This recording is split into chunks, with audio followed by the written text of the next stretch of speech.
Gauntlet hit US arcades in 1985.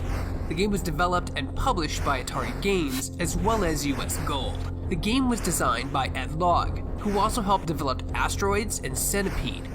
The arcade was a top-down dungeon crawler and one of the first 4-way multiplayer arcade games. Each player could choose one of 4 avatars: Warrior, Wizard, Valkyrie, and Elf.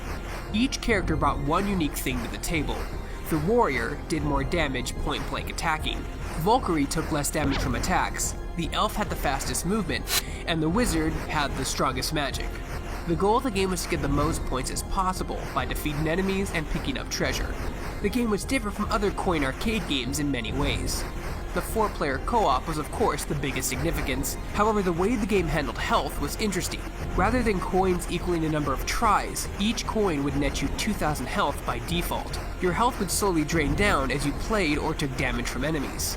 Adding more funds would give you more health. You could also find health pickups in the form of food.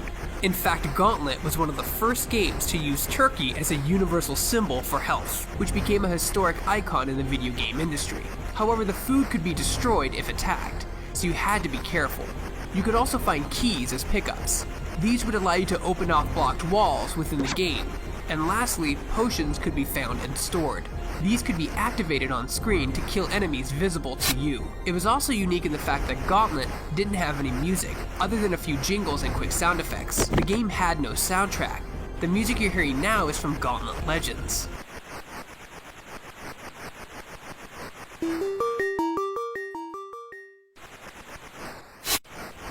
Gauntlet's difficulty increased the farther you got along.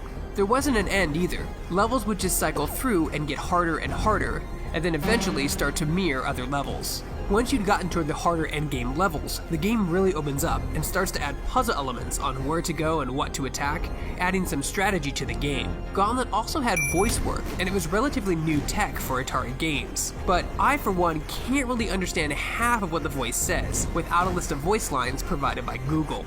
Treasure 100 points. Save keys to open doors. Save potions for later use. Oh. Wizard now has extra shot speed. Remember, don't shoot food. Find a hidden potion. Looks like you lose. Gauntlet was a mass success, selling over 7,000 cabinets in the US alone. The original game was ported to every home computer console, the NES and the Sega Genesis. The game received multiple sequels and reboots: Gauntlet 2, 3, 4, a move to 3D with Gauntlet Legends, and another arcade sequel, Gauntlet Dark Legacy. The game made its way out of arcades in Gauntlet 7 Sorrows, and one more time as a reboot in 2014, properly called Gauntlet 2014. Have a request for an arcade corner?